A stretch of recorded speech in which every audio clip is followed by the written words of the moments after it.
And that is exactly why I am telling you, you have got to look at the sheer ambition of the man. I mean, it is absolutely brilliant. It is properly genius what he pulls off in this film. And I do not use that word lightly. Hold on a second. Genius. Are you actually joking right now? You are throwing around the word genius for this. I absolutely am, yes. It is a bit overhyped, if you ask me. I mean, I sat through the whole thing, and frankly, it is rather dull in massive chunks and seriously dodgy in places. It's dodgy. Yes, dodgy. You cannot just stamp masterpiece on something because it, happens to be in black and white and has a bit of dust on it. I am not stamping it because it is old. I am stamping it because it tore up the entire rule book of its era. Look, if you were sitting there listening to us, you, right now, sitting in your car or at your desk or whatever. Wondering why we are yelling. Exactly, and you're wondering why on earth we are shouting across the table about a silent French comedy from 1927. Hear me out. Cinema, the magic vehicle, a comprehensive guide. Journey 1, 1913 to 1950. Pull up a chair. A very dusty chair. Because we are arguing about a director named Rene Clair and a film called The Italian Straw Hat, or Un Chapeau de Paille d'Italie, if we are being properly formal about it. Which we aren't. We are being honest about it. It is a film about a hat, mate. Let's not pretend we are at the Sorbonne here. We are looking at the definitive text on this, okay? A brilliant piece of research called Cinema, the Magic Vehicle. Right. And the core question we have to answer today, the whole reason we're getting so worked up over our coffees, is whether Rene Clair created a monumental, foundational evolution in visual cinematic language, or if he was just a madman with a megaphone making bloated vaudevillian trash. Oh, come on. No, I mean it. Because I reckon it is leaning heavily towards the latter, and I am fully prepared to die on this hill today. Rubbish. That is total rubbish. You are Yeah. completely blind to the historical context here. Am I? Yes, let's wind the clock back, right? Let's go back to 1923. Rene Clair makes his very first work. It is a short called Paris qui dort, which means Paris asleep. Yeah, I know what it means. Now, to understand why this matters, you, the listener, have to understand what a movie set looked like in 1923. It's a stage. Exactly. Cameras were not these nimble little digital things you could just wave around. They were massive, heavy, hand-cranked wooden boxes bolted to tripods. So what did directors do? They pointed them at a stage. They effectively planted this massive static camera in front of a literal stage, hired some theater actors, and just said, right, perform your play. Yeah, the filmed art movement. Yes, the filmed art movement. It was basically photograph theater. Right, and it was stiff. I will give you that. It was very stiff. It was incredibly stiff. Claire looks at this and has an absolute rock-solid philosophy. He is utterly convinced that cinema, which is, still in its absolute infancy, still trying to figure out what it even is. Yeah. He believes it cannot remain a visual art if it just relies on what he called stilted literary style. Right, he hated the text. He believed that if you want to express complex ideas, you can't just film a stage play and slap 50 title cards on the screen so the audience can read the dialogue. Which is what everyone else was doing. Exactly. You have to rely on movement. Pure kinetic movement on the screen. He said the camera has to do what the stage cannot do. Yeah, and that sounds bloody brilliant in a manifesto, doesn't it? Pure movement. Down with literature. Unchain the camera. Because it was brilliant. But in practice, what does that actually mean? I will tell you what it means. It means he threw out the baby with the bathwater. He did not throw out the baby. He absolutely did. He gets so utterly obsessed with this idea of rejecting the literary, rejecting anything resembling a normal functioning script with actual human pacing, that he forgets you still need a story. He didn't forget the story. A story that doesn't make your audience want to pull their hair out, mate. He revolutionized how the story was physically delivered to your eyeballs. He stuck to this principle, this pure visual movement, for more than 30 years. He's a very stubborn man. It wasn't a passing phase. It was his entire cinematic religion. Every gag, every character motivation had to be expressed visually. And look where that religion got him when the next generation rolled around. Oh, here we go. Let's fast forward to the late 1950s. Enter the Nouvelle Vague. The French New Wave. I knew you were going to bring them up. Of course I am. If you are listening and you don't know the New Wave, think of Truffaut, Godard, Chabrol. These were young, angry film critics writing for Cahiers du Cinéma. Very angry young men. And they took cameras out into the streets of Paris. They completely revolutionized the rules of cinematic narrative. Which they could only do because Clair paved the way. Hold on, let me finish. They used jump cuts, they shot in natural light, they used handheld cameras. And what did they do to your genius, Rene Clair? They were brutal to him. Yes, I know the history. They didn't just critique him, they vehemently condemned him. Truffaut wrote that famous essay tearing down the tradition of quality in French cinema. It was a hit piece. They tore Clair to pieces. They looked at this grand master of the so-called old French cinema. They looked at his hyper-choreographed studio sets, and they called his plots trivial and contrived. Because they were young and arrogant. And you know what? The Nouvelle Vague was spot on. Godard wanted film to reflect the gritty, chaotic reality of human existence. Clair just wanted people running around a studio looking panicked. Are you completely ignoring the supreme irony of that entire situation? There is no irony. They called out a dinosaur. Cinema, the magic vehicle, points this out perfectly, Nate. Fate was perfidious. Perfidious, good word. Those very same Nouvelle Vague directors who were busy crucifying Clair in the press.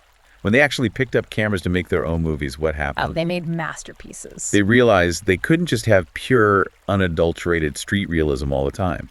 They ended up blending exactly the artificial literary means of expression that Clair had pioneered right into their own groundbreaking innovations. Come on, that is a massive stretch. It is not a stretch. Truffaut's films are full of voiceovers, letters being read aloud, heavily structured literary devices. That is just storytelling. They stood on Clair's shoulders to spit on his head. That arrogant youth completely missed the fact that Clair had to build the artificial studio conventions so that the new wave would have something to deconstruct. Oh, that is such a romanticized way of looking at it. They didn't stand on his shoulders. They absolutely did. No, they looked at his foundations and realized they were structurally unsound. Clair's absolute refusal to use complex literary ideas, his insistence on just having people run around mimicking things like wind-up toys. Is kinetic cinema. It made him a dinosaur. Yeah. Godard's characters had existential crises. Clair's characters just lost their hats. That is a gross oversimplification. His plots were a shambles. You can't just excuse a trivial, wafer-thin story by saying, oh, but look how visually kinetic it is. If the plot is nonsense, the film is nonsense. But the rejection of literature and film wasn't some arrogant whim. It was a necessary visionary step. You have to understand the mechanics of the era. I understand the mechanics just fine. Clair had to break the literary mold to figure out the visual mechanics. If you are relying on a title card every 10 seconds to explain what an actor is feeling, you aren't making a movie. You are making a silent movie. You are making a picture book. Clair forced the actors, the art directors, and the cameramen to tell the story without words. It is not trivial. It is the foundational bedrock of visual storytelling. It is tedious, is what it is. It is the evolution of a medium. And honestly, you sitting there listening to us, think about this for a second. Yeah, have a think. How often do modern audiences or even modern filmmakers just arrogantly reject the pioneers of their own medium? We do this all the time. We do it when things don't hold up. People sit there in 2026 with their ultra-slick CGI, their Dolby Atmos sound, and their perfect algorithmic pacing, and they laugh at the clunky old black and white films. Because they are clunky. They are completely oblivious to the fact that they are unknowingly stealing the exact techniques those pioneers bled to invent. It is chronological snobbery, mate. It is not chronological snobbery to point out when something is objectively bloated. Objectively bloated. Yes, we can respect the history without pretending the movie itself is a flawless masterpiece. I never said flawless. You said genius, but fine, let's look at the actual film that has got you so hot under the collar. Let's get into the mechanics of it. Gladly. 1927, The Italian Straw Hat. This is his 6th film. He has had time to practice. He is not a rookie anymore. And what does he choose as his grand, visionary, pure movement project? A brilliant choice of source material, actually. A brilliant choice. It is a somewhat stale, mid-19th century boulevard vaudeville, played by Eugene Labiche and Marc Michel. A classic play. Written in 1851. For those listening, a boulevard play was basically the lowest common denominator of Parisian theater. That is terribly unfair to Labiche. Broad comedy, slamming doors, mistaken identities, husbands hiding in cupboards. It was populist fluff. A play which he absolutely transformed. He took a dusty old play and just dressed it up differently. He practically admits it in his own writings. No. The time shift is where the genius starts, and you are totally missing the psychology of it. Enlighten me on the psychology of a funny hat. Cinema, the magic vehicle, lays this out so beautifully. Clair takes this mid-19th century setting, 1851, and he deliberately transposes the plot forward to turn-of-the-century Paris. The 1890s. Roughly the 1890s, yes. Now, why does he do that? He doesn't bring it to the present day of 1927, and he doesn't leave it in the 1850s. Because he likes funny callers. Because he is playing a massive psychological trick on his 1927 audience. He is playing a trick, all right. A cheap one. Listen, by moving it to the turn of the century, roughly 30 years prior to the film's release, the costumes and the entire milieu become utterly ridiculous to the 1927 audience. They look stupid. Think about it. The costumes were brilliantly designed by M. Suplee, by the way. Massive, absurd leg of mutton sleeves, high stiff collars, bizarre hat. Right, very silly looking. The source text makes this incredible observation. It says the clothes and the habits of our youthful parents often seem comical or deeply embarrassing to us. Natural. Precisely because not enough time has passed for them to fade into the quaintly old-fashioned. Right, like looking at photos of people wearing frosted tips and low-rise jeans from the early 2000s. Exactly. It is that awkward middle ground. If you look at clothes from 1700, they look historical and majestic. Yeah, you respect a powdered wig. If you look at clothes from 30 years ago, it is just tragic fashion. Clair weaponized that embarrassment. That is a cheap laugh, mate. It is not a cheap laugh. It is. Oh, look, Granddad is wearing a funny collar. Let's all point and laugh at his stupid sleeves. Yeah. It is a dodgy way to get laughs, and it completely masks a lack of real narrative substance. It is visual satire. If your best joke is, hey, look at these funny outfits, you haven't written a good comedy, you have just raided a vintage wardrobe and hoped the audience is shallow enough to find it hilarious. You are entirely missing the mechanical point of what he was doing with that wardrobe. By making the characters look inherently ridiculous right from the jump, he strips them of their bourgeois dignity before they even open their mouths. They don't open their mouths. It's a silent film. You know what I mean. Yeah. He is parodying the theatrical idiom of the original plot. It's a visual shortcut.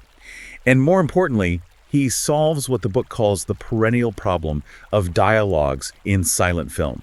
Oh, right. By making them wave their arms about like windmills. By replacing static title cards with a mimed balletic convention. Balletic! Oh, my word. If you have a play full of snappy dialogue, how do you do that silently?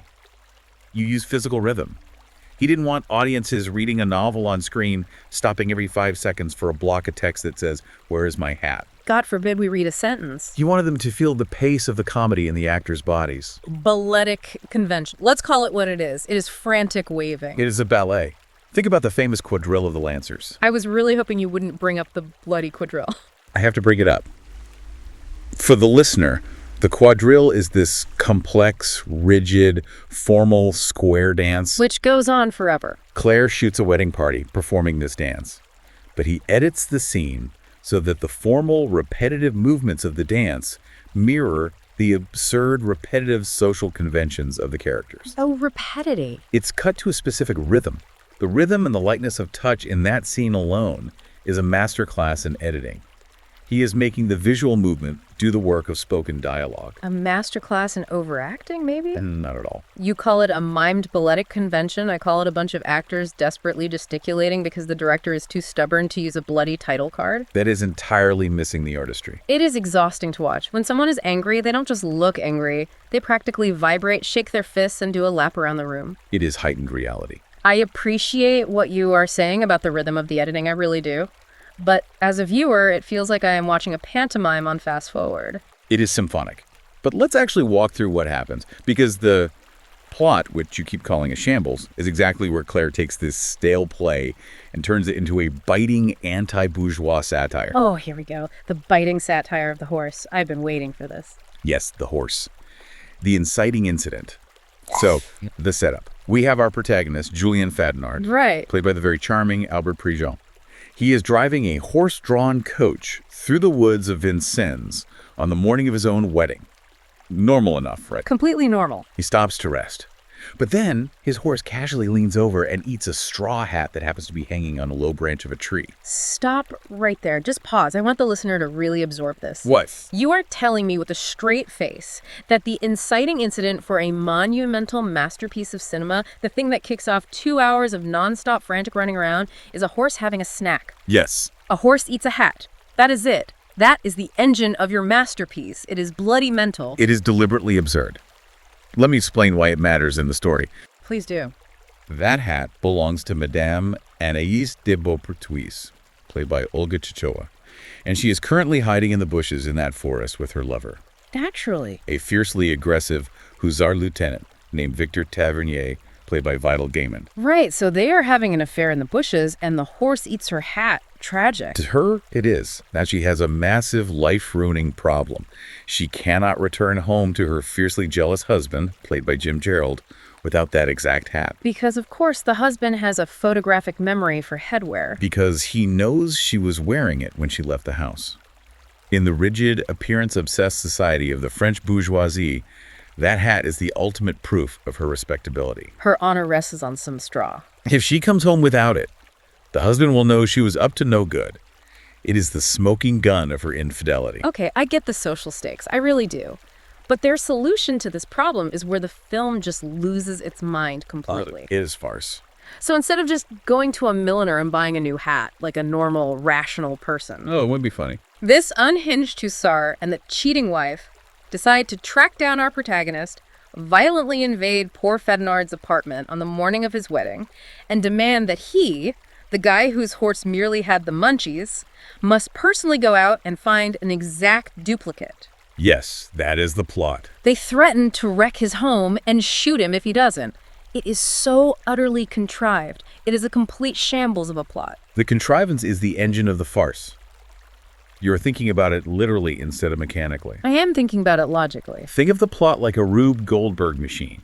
One tiny marble drops, the horse eats the hat, and it sets off this meticulously timed, increasingly absurd chain of kinetic reactions. Very annoying reactions. The lovers hold Fednard's apartment hostage.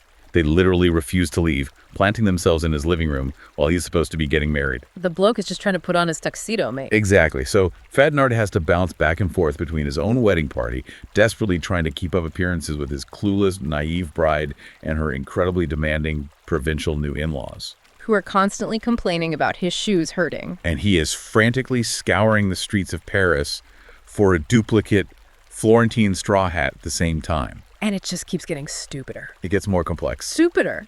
Because then Fednard, in his desperate search for this highly specific piece of headwear, breaks into a house because he thinks the woman living there has the hat. Right. And who does that house belong to? The cuckolded husband himself. It is brilliant symmetry. Fednard ends up unknowingly sitting in the man's living room. And because he's an absolute idiot, he tells the entire story to the jealous husband. That is classic theatrical irony. He literally hands the man the architectural blueprint of his own wife's affair. Are you joking? Who writes this rubbish? Eugene Labiche wrote it, and Rene Clair perfected it. Clair made the original literary plot much clearer for the screen, and he deliberately piled on these screen adventures. Pile them on is right. He stacked absurdity on top of absurdity to mock the rigid social conventions of the French bourgeoisie. They were all so terrified of a scandal, so obsessed with maintaining a pristine public facade. Yeah, we get it. Rich people are hypocrites. The hat isn't just a hat. It is a symbol of their fragile, hypocritical respectability. The absurdity is the whole point. He is showing that their entire society is one eaten hat away from total collapse. The point is that it is exhausting. It is the cinematic equivalent of a bloke at the pub who won't stop talking loudly in your ear. It is just noise in motion for 2 hours. But look at the formula. Look at what Claire is perfecting here. If you were listening to us right now, just think about how many modern farces or modern sitcoms still use this exact escalating lie formula. Yeah, fine, they use it. We see it everywhere. The protagonist makes one tiny mistake, a horse eats a hat, or someone accidentally deletes an email, or someone lies about being a marine biologist. Right, Seinfeld. And instead of just telling the truth, they construct a massive teetering tower of lies to cover it up until the entire social order collapses. Fawlty Towers, Seinfeld, Frasier, they all owe a massive debt to the rhythm and structure Claire is establishing right here in 1927. Right. I will give you that the DNA is there. Basil Fawlty absolutely acts like he is trapped in a Rene Clair film. Let's see. But here is the crucial difference, mate. Those shows actually know when to cut to the chase. They know how to pace a joke, and they know how to end a bloody episode in 22 minutes. It is a feature film. Claire, on the other hand, stretches it out until the elastic snaps. Let's talk about the resolution of this grand anti-bourgeois Rube Goldberg machine, shall we? Because this is where the whole thing really falls off a cliff for me. The resolution is brilliant serendipity. It is the dictionary definition of a deus ex machina, and a lazy one at that. It is perfectly set up. So let's set the scene for the listener. Fadenard's life is ruined. The jealous husband is on the warpath with a gun. Classic farce stakes. The hussar is losing his mind and threatening to duel Fadenard. The bride's father is calling off the wedding. It is peak chaos. And how does Clair write his way out of this impossible corner? Deaf Uncle Vésinet. Played magnificently by Paul Olivier. An incredible comedic performance. I don't care if he was played by Laurence Olivier himself. It is a terrible plot device. It is a running gag that pays off. Uncle Vésinet, who is as deaf as a post, which is apparently the height of comedy in 1927, has been wandering around the background of the film carrying a hat box. Yes, the whole time. And guess what? He just happens to have bought an identical Florentine straw hat as a wedding present for Fadenard. Out of all the objects and all the shocks in Paris, he buys the exact hat that everyone is ready to commit murder over. It is a brilliant twist of fate. He opens his box, boom, there is the hat. Fadenard gives it to the cheating wife. Fadenard is saved, no duel, the wedding is back on, everything is forgiven. It is utterly lazy writing. It is the only way a farce can end. The knot gets pulled so tight that it has to be cut by fate. It is a cop-out. Even your precious source material, cinema, the magic vehicle, admits the film has structural flaws. Well, no film is perfect. I read the chapter, mate. It literally says the film contains banal passages and that Clair gratuitously repeats comedy effects. It says that, yes. The book itself, the very text you're using to crown this guy a genius, admits he didn't know when he yelled cut. He just loops the same visual gags over and over until you want to scream. Yes, the book acknowledges it is not perfect pacing. It was 1927. They were experimenting with a massive 20-70-meter reel of film. This wasn't a tight little YouTube sketch. It feels like it should have been. But you are conveniently ignoring the very next sentence in the text. The book says the exception of those flaws, the absolute proof of his genius amidst the repetition, is the immense finesse he shows in the smaller human moments. Finesse? Like what? Show me the finesse in a movie about an eaten hat. Like the scene where the wife asks her husband to rearrange his tie. The book highlights this specifically. Oh, the tie scene. It is an incredibly subtle, observant moment.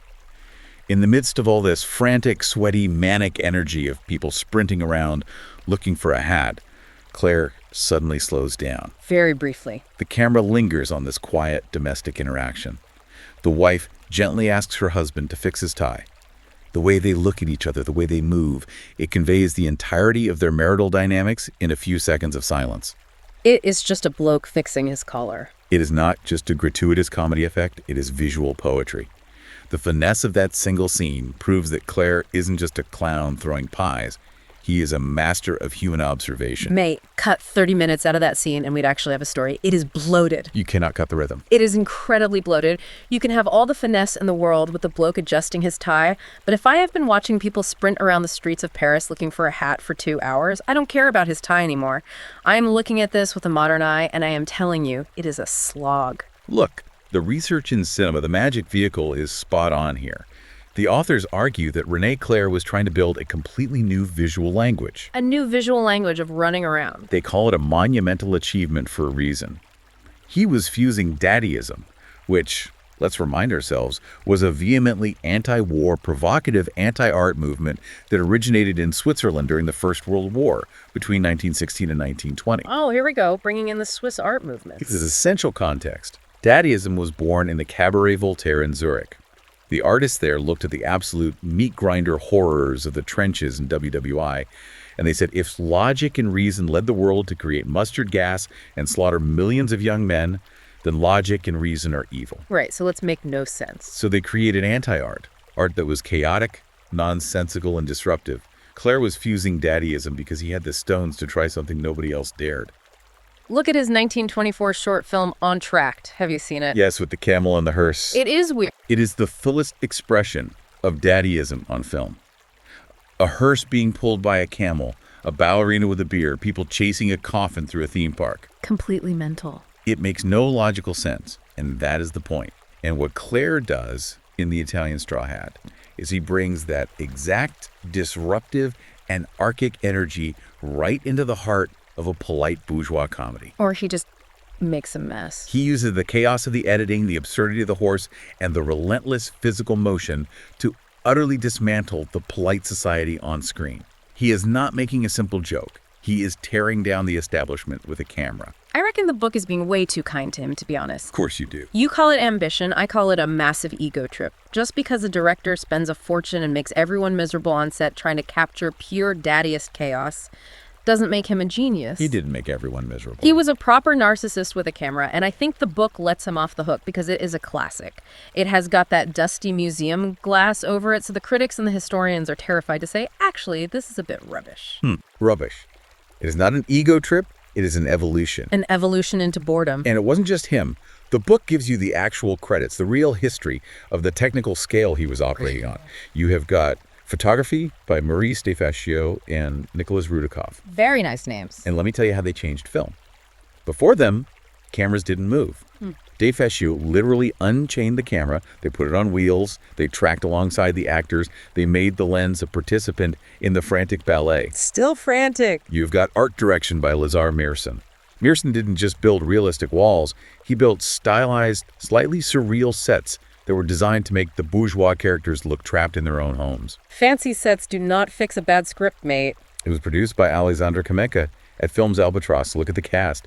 Maryse Maya as Helene, Ivanek as Antoine, Alice Tissot, Alex Bondi, Louis Prey, Alex Allen, Valentin Tessier. I'm sure they were all very tired from the running. This wasn't some guy mucking about in his backyard with his mates. This was a massive, coordinated, industrial-scale attempt to push the boundaries of what film could do mechanically and visually.